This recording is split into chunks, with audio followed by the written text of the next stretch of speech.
I'm Judy Ellen Loback Nielsen. I am James Porter and Mary Ann Leslie are my great-grandmother and great-grandfather. And my grandfather was Andrew Porter, and he was the son of James and Mary Ann. Today I'm going to tell the history of James Buchanan Porter and Elizabeth Buchanan, his first wife, and Mary Ann Leslie, his second wife. Mary Ann Leslie is my great-grandmother. James Buchanan Porter was born in Philadelphia in 1805. He was the son of James Porter and Elizabeth Buchanan.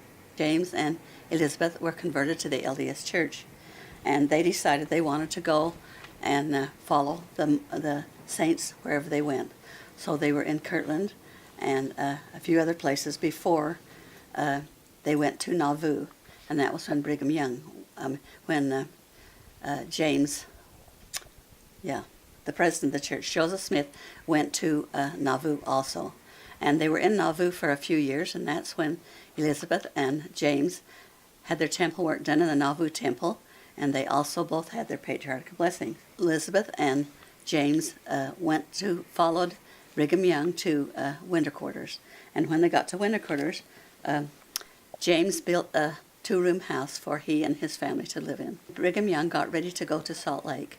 No Salt Lake then, just the west. He asked James if his wife and his son, Brigham Jr., could stay with him until he would bring her to Salt Lake later on. And he said, "When your wife eats, my wife eats. I don't have anything to leave you, but please take care of my wife." They got in Salt Lake the summer of 1848, and James built a house for his family to live in, and they lived in Salt Lake about 5 years. He helped build the Liberty Mill, and he was also a tanner. Brigham Young asked James and his family to come to Provo, and so they moved down to Provo, and while he was there, Brigham Young sent word for him to come to Salt Lake to get his son, James Burns. When Elizabeth and James went to Nauvoo, were in winter quarters, his daughter Lydia and her husband James Burns, decided they would stay there, and they wanted to go to Salt Lake, to San Francisco, to California, to participate in the gold rush at the time. And when they started across, a cholera outbreak happened, and the first crossing of the Sweetwater, John Burns died, and it wasn't too long afterwards, when they crossed the Sweetwater the second time, that's when Lydia died. And she left a 6-week-old baby. And Milton Waite's wife took care of the baby until she got too sick to take care of it herself. And then the men in the company took care of this baby and saved its life. And when they got to Salt Lake with the child, they took it to Brigham Young. And Brigham Young got hold of James Porter and told him to come and get his son. And he went to Salt Lake and got the son, James Burns, and he was raised with the Porter children, and Elizabeth raised this son. Then this is where Mary Ann came into the picture. She was born in Scotland. Her mother was Andrew and Ann Leslie, and they were converted to the church in Scotland, and they wanted to come to Zion's. But in the meantime, she had 6 children.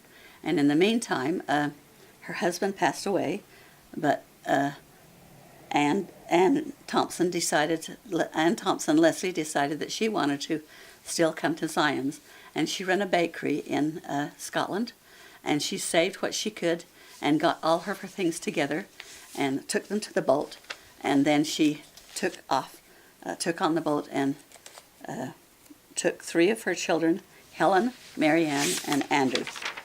Were asked to go to Utah County to settle, and that's where they settled. And that's when Mary Ann met James Porter, and they were married in the endowment out in Salt Lake. They were asked to go to Springville to settle because James knew how to do tanning and build a mill, and he and Edward Hall built the first mill in Springville, out north of town, where Spring Creek is and where the fish hatchery is now. And they ran the mill for a few years, and then Edward decided he didn't want to run it anymore, so James Porter ran the mill. And then James was asked to go to Mount Pleasant because they didn't have a tanner or a shoemaker there. And so James took his families, 2 wives and the families, and moved to Mount Pleasant. During the late summer in 1880, James Porter and P.M. Peel built a mill in Mount Pleasant. It wasn't as good as the mill they built in Springville, but the people had all been grinding their wheat by hand between 2 rocks, or they had a mill quite a distance from Mount Pleasant that the people would take it. So they were glad to get this. They said it made coarse flour and very, very dark flour, but the people were glad to get it anyway. And James Porter took ill and died in had pneumonia and died in April 1873. And Mary Ann was left with 6 children, and a lot of them quite young. My grandfather was 4 when his father died.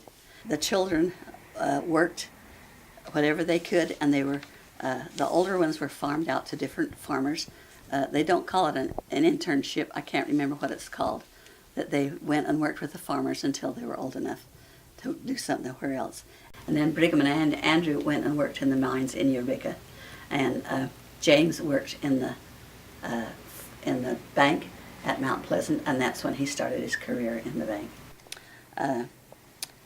Anne lived for a ripe old age of almost 90, and she did when James died, she took care of sick people and also did laundry and cooking and cleaning for people to earn money.